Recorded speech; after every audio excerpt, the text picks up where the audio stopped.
mean, you should probably lose. I mean, you should be suspended from the bench, obviously, for that. But I would say that's a major ethical violation just for having a law license.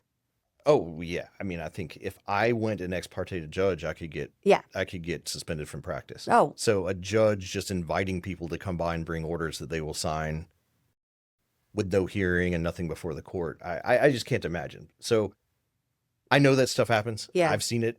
I certainly wouldn't allege something like that if I didn't have video of it Right. actually happening, and I couldn't believe it when I saw it.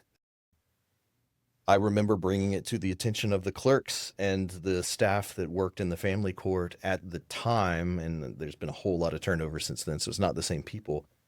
None of them were surprised. They said that they'd heard about that kind of stuff. They knew it was happening. They were very happy. In fact, it was funny. I filed that with the Supreme Court. I went and had to ask. I'd never done anything like that. I went and had to ask the clerks down at 700 West Jefferson, first floor in the family court, how to do it.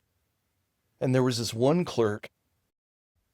She was the head of adoptions at the time, and she was just always so prickly with me. Like there was just something Yeah, yeah, yeah. like oil and water. Like she just acted like, and I was a young practitioner. I made a lot of mistakes, or I would have to ask too many questions, but she just seemed so annoyed with me. I brought that motion by and was asking where I needed to file it, how it went through the process. She came around outside, away from the desk, and came up and gave me a hug because I was filing that against this judge because they had so many people saying the same things and all this kind of stuff about her. This person didn't like me, came and gave me a hug for doing something But about just it. to extrapolate that like further, how often this is happening, how many like of my followers will say something that I may perceive initially like is crazy. There's no way that happened. And then you hear that this happened. And that Yeah. person was on the bench for many years. That person is no longer on the bench, right? No, no Yeah. longer on the bench. That's right.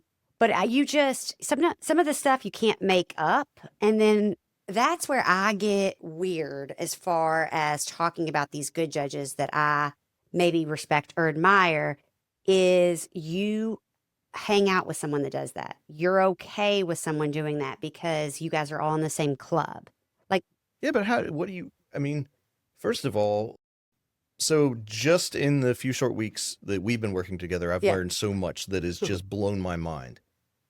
And I know that other people are experiencing this all the time, but I didn't know about it. When I yeah. was working hard and I was working around the clock as a litigation attorney, I knew this kind of stuff was going on, but I was worried about getting through my stuff.